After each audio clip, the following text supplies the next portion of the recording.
Le type personne ou groupe, il va vous permettre de sélectionner soit des utilisateurs, soit des groupes qui sont au sein de votre organisation. Donc ça, c'est un champ, un type de champ qui sera plus approprié si vous voulez partager de l'information ou inclure de l'information en rapport avec les gens qui font partie de votre organisation. Donc si vous n'êtes pas dans un cas comme celui-là, ça pourrait ne pas être pertinent.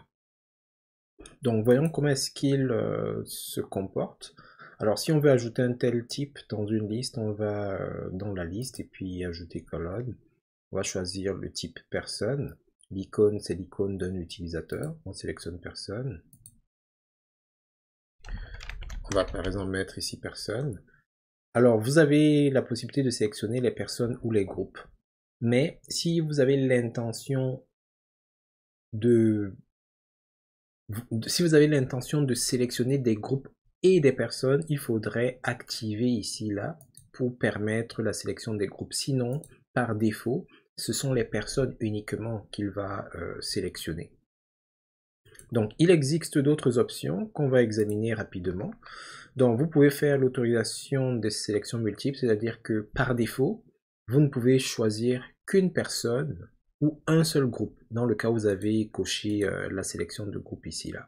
Mais si vous voulez cocher plusieurs personnes ou plusieurs groupes en même temps, il faudra activer ceci.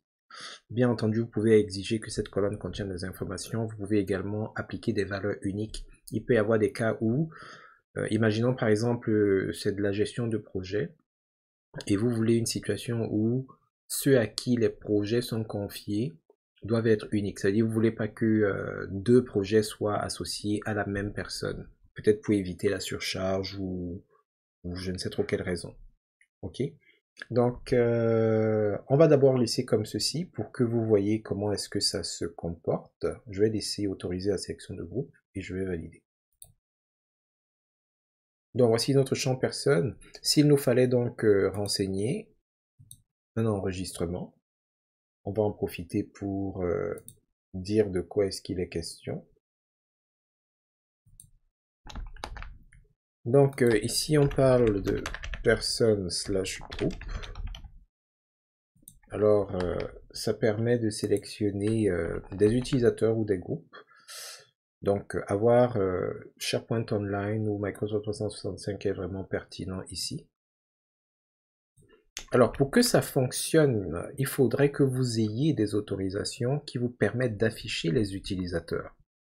Donc, ça, c'est pertinent si vous êtes dans un groupe Microsoft 365. Si vous n'avez pas cette autorisation, ben, vous ne serez pas capable d'afficher l'annuaire et puis de choisir au sein de l'annuaire ceux qui correspondent au nom que vous avez entré.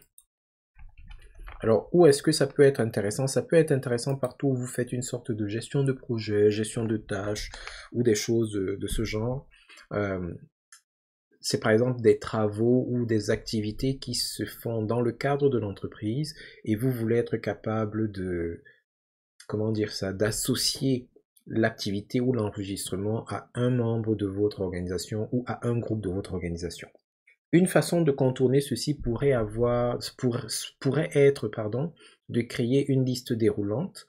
Mais le problème de la liste déroulante, c'est qu'il faudra l'alimenter tout le temps. Si quelqu'un arrive dans l'entreprise, il faudra mettre à jour la liste déroulante. Si quelqu'un part, il faudra la mettre à jour.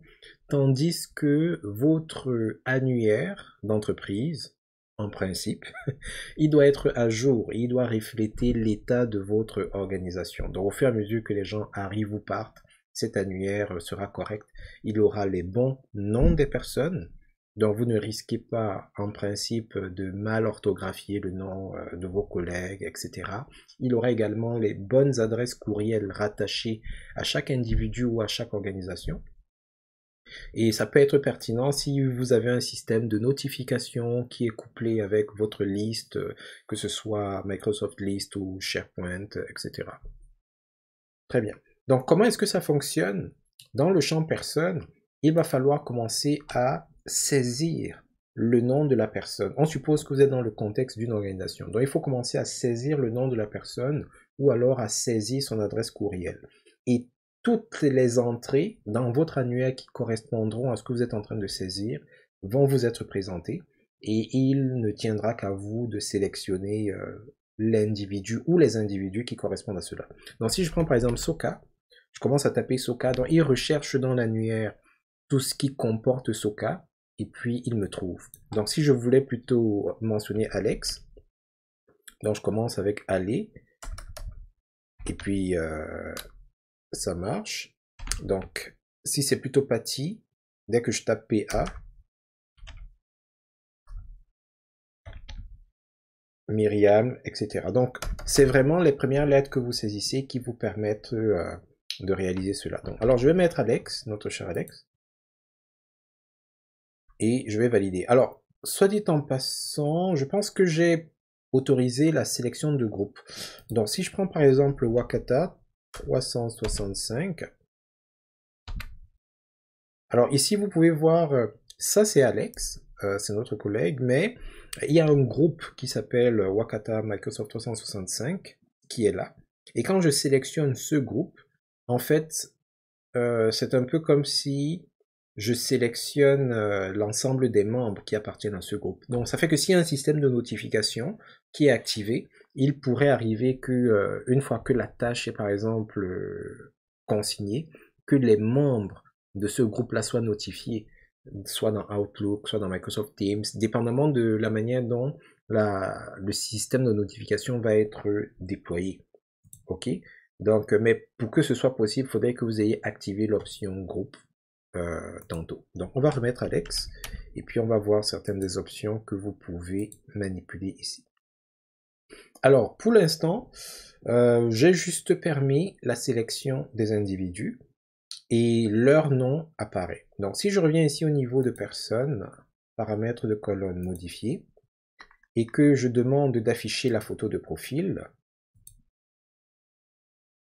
alors si j'actualise, alors là, en plus du nom, on peut voir la photo représentant Alex ou peu importe la personne qui était là. Ça peut être intéressant si vous avez une très grosse entreprise et il y a beaucoup de collaborateurs, vous ne vous connaissez pas nécessairement tous les uns les autres. Alors ça se peut que vous qui ayez créé la liste, vous connaissiez tout le monde, mais ceux qui vont l'utiliser, je pense aux gestionnaires, aux nouveaux collègues, etc., peut-être ils ne mettent pas un visage sur les noms, donc cette fonctionnalité-là peut être très utile. Sauf si bien sûr vos collègues, au lieu de mettre leurs photos, ont mis les photos de Goldorak, Sangoku, je sais pas trop qui. Bon là, ça peut compliquer la tâche. Autre chose qu'on peut faire, on en a parlé tantôt, mais on va voir concrètement comment ça fonctionne. Dans les options, vous pouvez autoriser la sélection multiple. Donc en d'autres termes, vous pouvez affecter un enregistrement, bon ça dépend, ce sera par exemple des tâches ou je sais pas quoi, à plusieurs personnes. Donc si on revient ici, dans cet enregistrement, on fait modifier. Donc ici Alex, si je rajoute Patty, donc ça fait que j'ai Alex et Patty qui sont associés là. Je peux aussi m'associer par exemple, j'enregistre. Et là, vous aurez donc dans la colonne les différentes personnes qui ont été rajoutées avec éventuellement le visuel. Alors, si vous n'avez pas nécessairement un système de notification, ça peut être très utile parce que, par exemple, Alex, Patty, moi-même et les autres qui sont dans l'annuaire, c'est pas moi qui les ai rajoutés dans ce cadre-ci. On suppose qu'il y a un gestionnaire de l'annuaire quelque part en collaboration avec peut-être les ressources humaines qui rajoute les informations. Les utilisateurs eux-mêmes mettent par exemple leurs photos, confirment leur courriel, etc. Donc, l'avantage d'un système comme celui-là, quand on est dans une organisation, c'est d'être capable d'aller rapidement sélectionner ceux qui appartiennent à l'organisation. Et vous pouvez même voir que il y a les informations, les numéros de téléphone et tout là. Donc, toutes ces mécaniques-là, c'est vraiment généré par le système. Tout ce que moi j'ai eu à faire ici, c'est de créer un champ de type personne, et c'est lui qui va lire l'annuaire et ramener toutes les informations. Ça fait que si on est dans un contexte, par exemple, de projet, et que je ne connais pas très bien Alex, en venant ici, là, je peux savoir que bon, ben, sa directrice c'est Myriam, son numéro de téléphone c'est ci, c'est ça, il se trouve à tel endroit, son profil LinkedIn, etc. Voici sa fonction, plein d'informations qui auraient été difficiles colliger et mettre en place si j'avais plutôt créé un système de liste déroulante. J'aurais pu le faire, mais ça aurait été beaucoup plus complexe. Et même si je suis capable de le faire, dans le cycle de vie d'une organisation, ça va être difficile pour moi de suivre et de mettre à jour cette liste déroulante, alors que en principe, l'annuaire se met à jour suivant les départs. Ça, c'est en supposant que le service informatique et RH qu'ils font leur travail.